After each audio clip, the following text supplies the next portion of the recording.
Hi folks, welcome to the Prepared Homestead. This is Travis. Thank you all for stopping by to watch.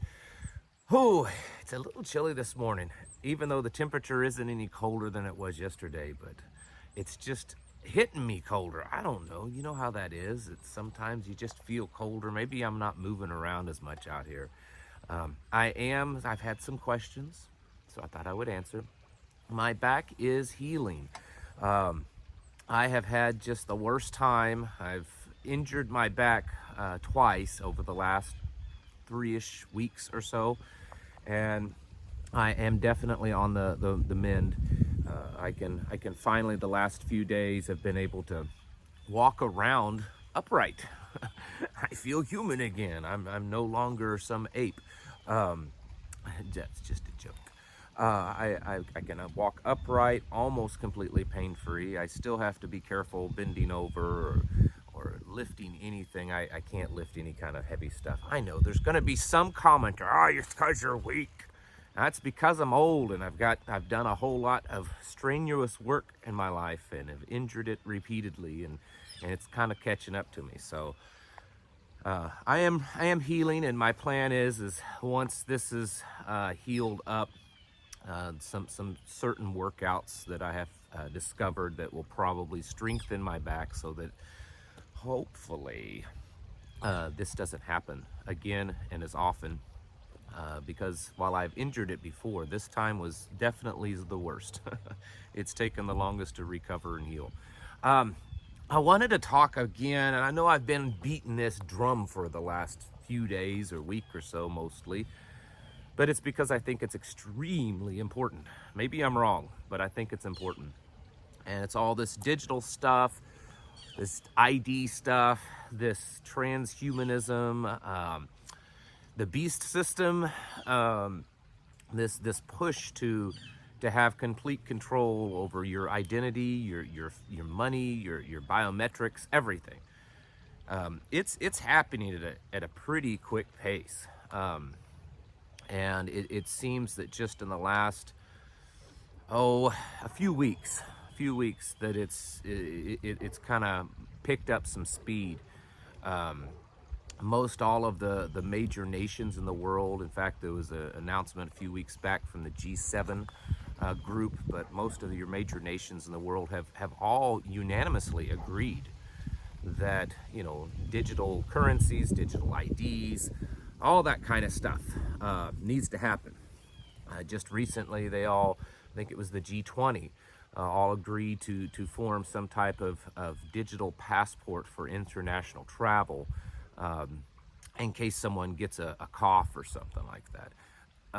We're seeing this happen at a pretty quick pace, and I think it's something that we need to take very seriously.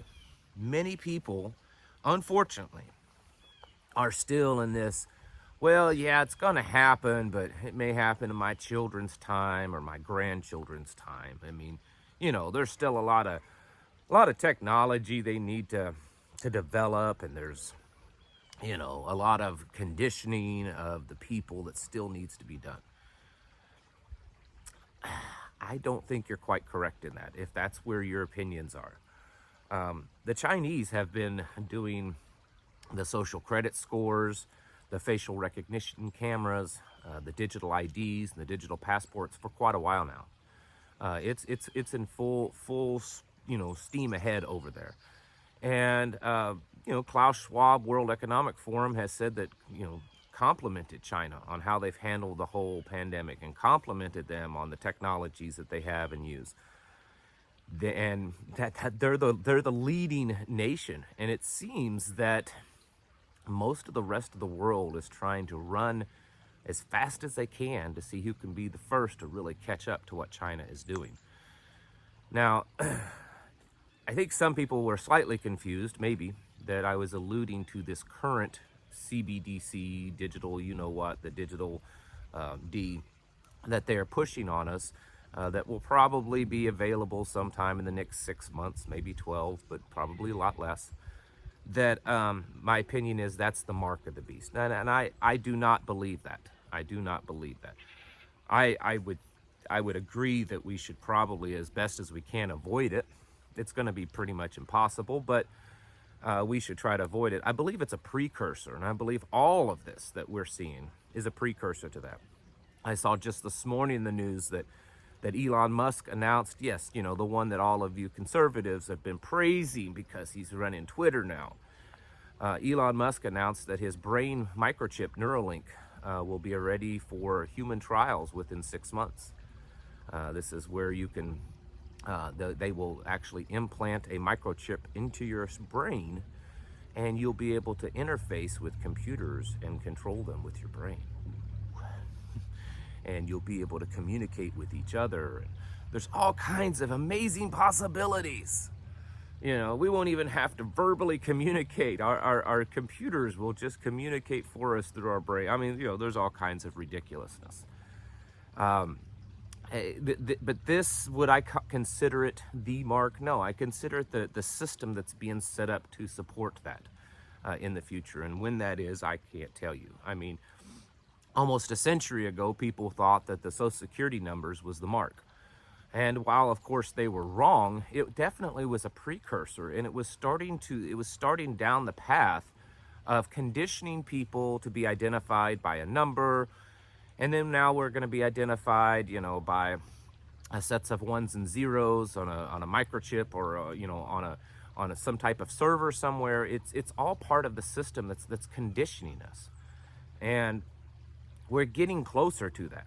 We're getting closer to that now, when we're already seeing countries like China use a system that sounds very eerily similar to what you can find in Revelation, where it talks about that you can't buy or sell without it. And that's pretty much what's going on in China right now. This system is happening. I'm no prophet. I'm no theologian.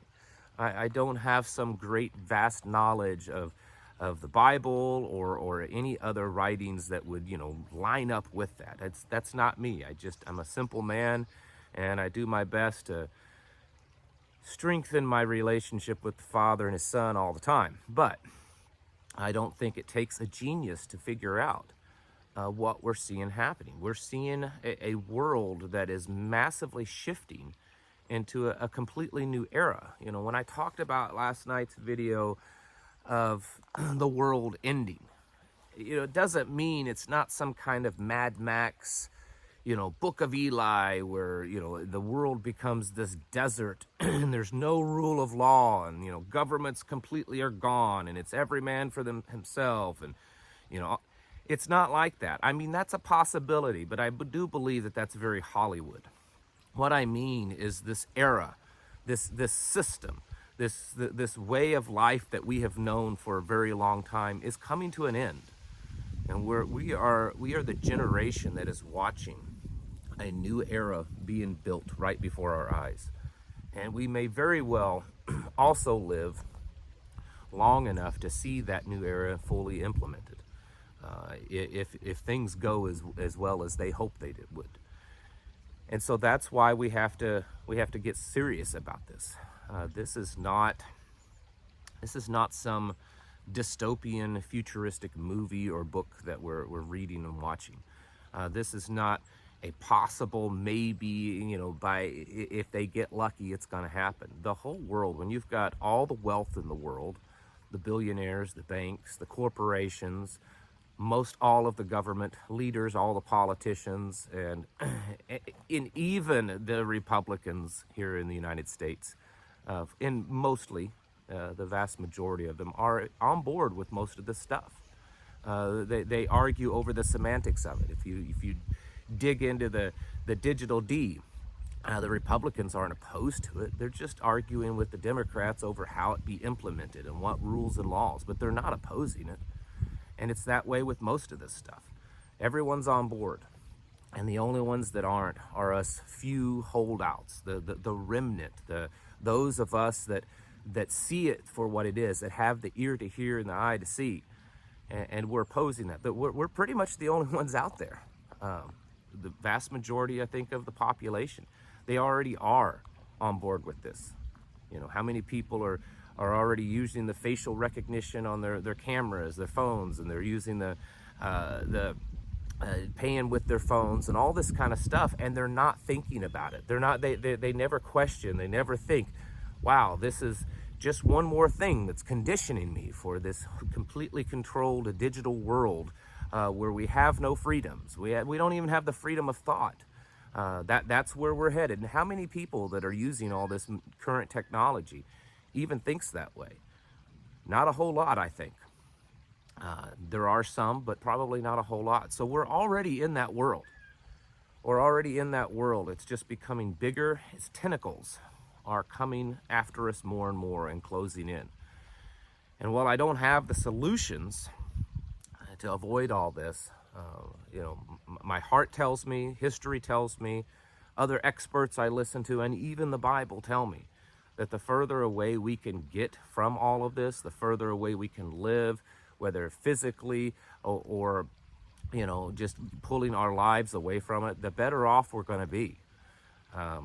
There's a scripture where the woman goes into the wilderness and the wilderness protects her.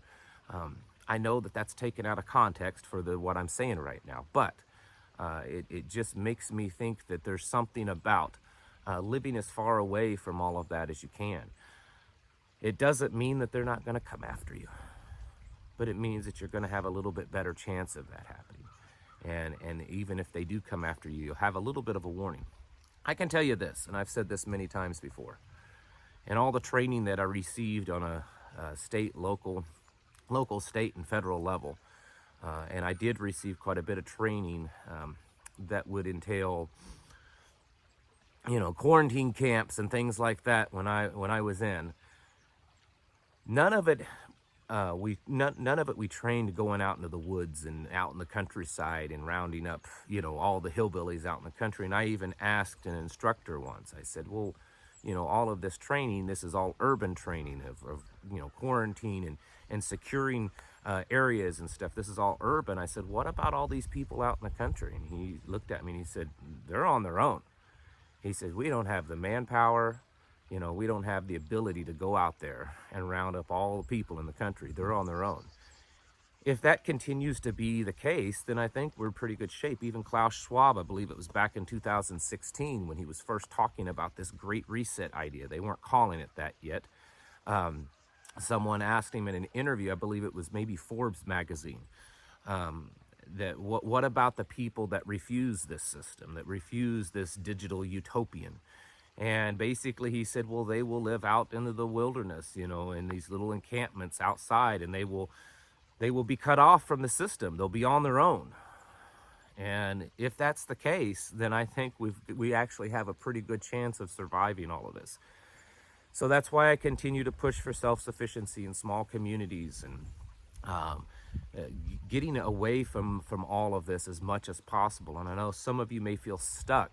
But keep praying and keep working hard at it, and you never know what might happen, because I've seen some pretty, what I would consider miraculous things happen in the last couple of years of people being able to pull away from all of that. So keep pressing forward, keep praying, keep trying, keep working, and there's a real possible chance that you can get away from all of that and maybe even find you an area that you can live that's you can really support yourself by your own two hands, because all of this system that's building around us, I mean, it is a brave new world dystopian nightmare that's coming at us, because they're developing every day.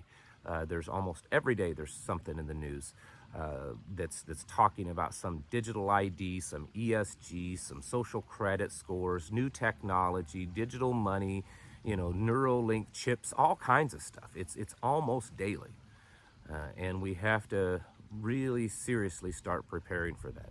Folks, it's time to get your houses in order, to prepare yourselves mentally, physically, and spiritually. Thank you for watching. I'll catch you in the next video.